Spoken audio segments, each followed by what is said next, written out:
ಗಂಡ ಹೆಂಡತಿ ಜಗಳದ ನಡುವೆ ಕೂಸ್ ಬಡವಾಯಿತು ಅನ್ನೋ ಗಾದೆ ಮಾತು ನೀವೆಲ್ಲರೂ ಕೇಳಿದಿರಲ್ವಾ? ಸ್ವಲ್ಪ ಬದಲಾಯಿಸೋಣ. ಗಂಡ ಹೆಂಡತಿ ಜಗಳದ ನಡುವೆ ಬೇಡ, ಗಂಡ ಹೆಂಡತಿ ನಾಟಕದ ನಡುವೆ ಮಗು ಬಡವಾಗ್ತಾ ಇದೆ. ಯಾರು ಗಂಡ ಹೆಂಡತಿ? ಫ್ಯಾಕ್ಟ್ರಿ ಮತ್ತು ಗೌರ್ಮೆಂಟ್.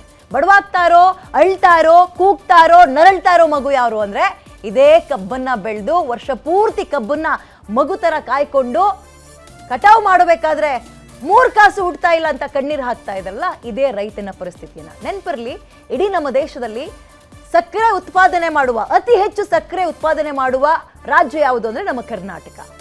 ನಾವು ನೀವು ಅನ್ಕೊಂಡಿದೀವಿ ಕಬ್ಬು ಅಂದ ತಕ್ಷಣ ಆಲೆ ಮನೆಗೋ ಫ್ಯಾಕ್ಟ್ರಿಗೋ ಕಳಿಸ್ತಾರೆ, ಕಬ್ಬು ಬರೀತಾರೆ, ಅಲ್ಲಿ ಬೆಲ್ಲ ಆಗುತ್ತೆ, ಸಕ್ಕರೆ ಆಗುತ್ತೆ, ಅಷ್ಟೇ ಲಾಭ ಫ್ಯಾಕ್ಟ್ರಿಯವ್ರಿಗೂ ಅಷ್ಟೇ, ನಮ್ಗೆ ಕೊಡ್ತಾ ಇರೋದು ಅಷ್ಟೇ ಅಂತ ಇಲ್ಲ. ಒಂದು ಕಬ್ಬು ಅಥವಾ 1 ಟನ್ ಕಬ್ಬು ಫ್ಯಾಕ್ಟ್ರಿಗೆ ಹೋದ್ರೆ ಅದರಿಂದ ಉತ್ಪಾದನೆ ಆಗುವ ಸಕ್ಕರೆ ಪಕ್ಕಕ್ಕಿಡೋಣ.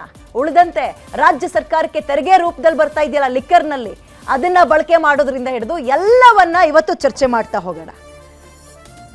ಪ್ರೈವೇಟ್ ಜೆಟ್ಗಳನ್ನ ತಗೊಂಡಿರೋದು ಕೇವಲ ಬೆಂಗಳೂರಿನಲ್ಲಿ ಇರಾಕ, ಓಡಾಡಕ, ಅಥವಾ ನಮ್ಮೂರಿನಲ್ಲಿ ರೈತರು ಕಣ್ಣೀರು ಹಾಕ್ತಾ ಇದ್ರಲ್ಲ ಅಲ್ಲೋ ಕೇಳೋಣ ಅಂತಲ್ಲ.